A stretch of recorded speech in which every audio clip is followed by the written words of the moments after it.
এই দনিয়াখালী মন্ডলী, এই দনিয়াখালী স্থান আমাদের ফ্যামিলির জন্য খুবই গুরুত্বপূর্ণ স্থান।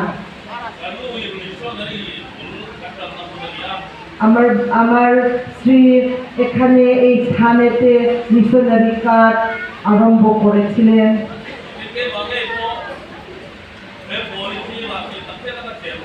আর আমি বাঙালিদের সাথে সম্পর্ক বা থাকা সব ব্যবস্থাটা এই দনিয়াখালী স্থান থেকে আমি শুরু করেছি। ঈশ্বর আমাদেরকে এই নতুন ফ্যামিলি এই জায়গা থেকে, এই স্থান থেকে আমাদেরকে শুরু করেছেন। খুবই অবাক, আশ্চর্য, ঈশ্বরকে ধন্যবাদ দিই।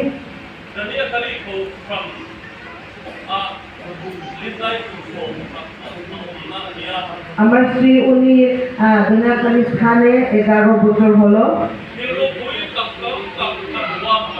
অনেকটা প্রভুর আশীর্বাদ, অনেকটা প্রভুর আশ্চর্য ক্ষমতা আশ্চর্যভাবে উনি পেয়েছিলেন। আজকে আমি আপনাদের সাথে আমি হয়েছে এই 3 বছর হলো। এই 3 বছরের মধ্যে প্রচুর রূপে আমি আশীর্বাদ, প্রভুর আশীর্বাদ পেয়েছে। তাই জন্য প্রভুকে মহিমা করি। এই সব কিছু যা কিছু আমরা পেয়েছি কারণটা হচ্ছে শক্তিশালী ঈশ্বর।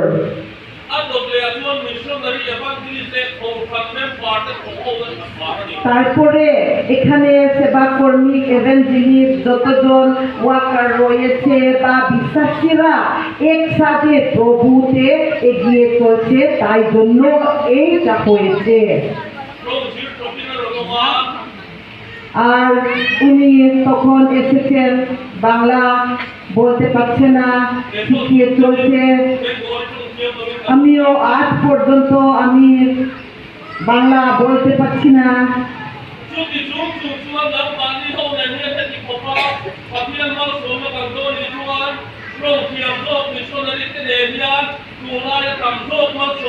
আমরা এত সুন্দরভাবে ভালোভাবে বাংলা বলতে পারছি না, কিন্তু আগামী দিনে আপনাদের সাথে যারা আসবেন তাদের আমাদের থেকে আরো সুন্দরী বাংলা বলতে পারে, তাদের সঙ্গে আজ থেকে আরো উন্নতি হবে, সেটা আমি আশা করছি। আমাদের উপরে আপনি যতটা ভালোবাসছেন ওর মতো তাদের নতুন মিশনারিদের উপরে আপনারা করুন। যা কিছু আমরা বলি সেইভাবে আমরা এগিয়ে চলি, তাই মতো আপনারা মানতে চেষ্টা করুন। আমরা যা কিছু একসাথে কাজকর্ম করি তাই মতো নতুন মিশনারিদের সঙ্গে আবার করার জন্য আপনাদেরকে অনুরোধ করছি। ঈশ্বর আশীর্বাদ আপনারা পাবেন।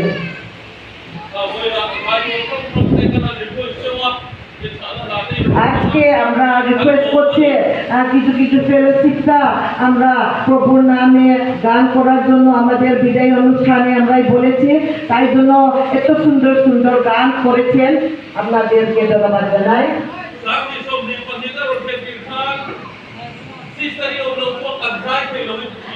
আমি যখন এসেছিলাম 2022 সালে, সিস্টার ছাড়া আমরা গান গাইতে পারছি না বলেছিলেন আপনারা।